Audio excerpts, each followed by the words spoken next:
अदालतले प्रोसिजर र सब्स्टेन्स बीचको रेखा कुन स्तरमा राख्ने हो? विशेष गरी डेथ पेनल्टी केसेसमा कन्भिक्सन पछाडिको ह्युमन सर्कमस्टान्सेसलाई जुडिसियरीले कति गहिराईले हेर्नुपर्छ र कुन बिन्दुमा गएर प्राइभेट अटोनोमीले कन्स्टिट्युसनल म्यान्डेट्सलाई ठाउँ छोडिदिनुपर्छ? यो हप्ताको हेडलाइन्समा रहेको 3वटा महत्त्वपूर्ण जजमेन्ट्स बारे जानकारी यस प्रकार छन्। 24 अप्रिल 2026 विनय रघुनाथ देशमुख वर्सेस नटवरलाल श्यामजी गरा एन्ड अनादर। सुप्रिम कोर्टले एउटा मुख्य प्रोसिड्युरल इस्युलाई सम्बोधन गरेको छ कि प्लिडिङ्स अमेन्ड गर्ने एप्लिकेसन डिसाइड गर्दा कोर्टले केसको मेरिट्स एक्जामिन गर्न सक्छ। यो विवाद एउटा एभिक्सन म्याटरबाट सुरु भएको थियो, जहाँ घरबेटीको मृत्यु पछाडि उनका हकदारहरूले आफ्नो आवश्यकता दर्शाउन प्लेन संशोधन गर्न खोजिएको थिए।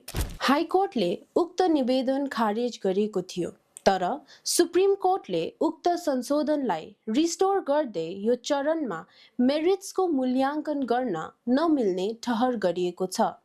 पूर्ण न्याय सुनिश्चित गर्न र मल्टिप्लिसिटी अफ प्रोसिडिङ्सबाट बाँच्न पछिल्ला घटनाक्रमहरूलाई ध्यानमा राख्नुपर्ने अदालतको निष्कर्ष छ।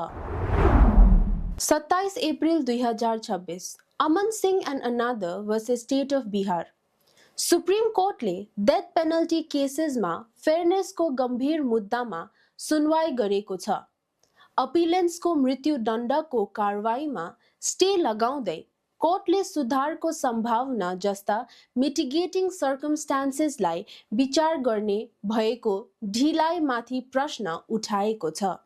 यसलाई सम्बोधन गर्ने कोर्टले ट्रायल कोर्ट्सलाई दोषी ठहर हुने बित्तिकै यस्ता रिपोर्ट्सहरू तुरुन्तै मगाउन निर्देशन दिएको छ।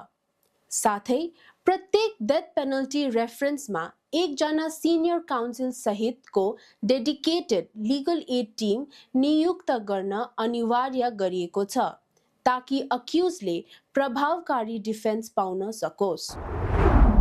28 अप्रिल 2026 लखनऊ पब्लिक स्कुल एलटीको and another versus the state of Uttar Pradesh and others.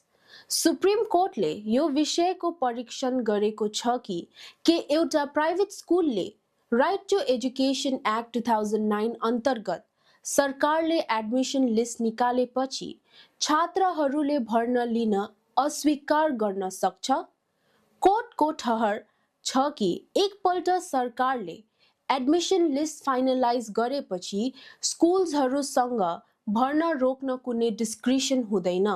Article 21A अन्तर्गतको शिक्षाको अधिकारलाई पूर्ण रूपमा लागू गर्नुपर्ने र सामाजिक समानता प्राप्त गर्ने यस्ता भर्नाहरू अपरिहार्य रहेको कुरामा कोर्टले जोड दिएको छ।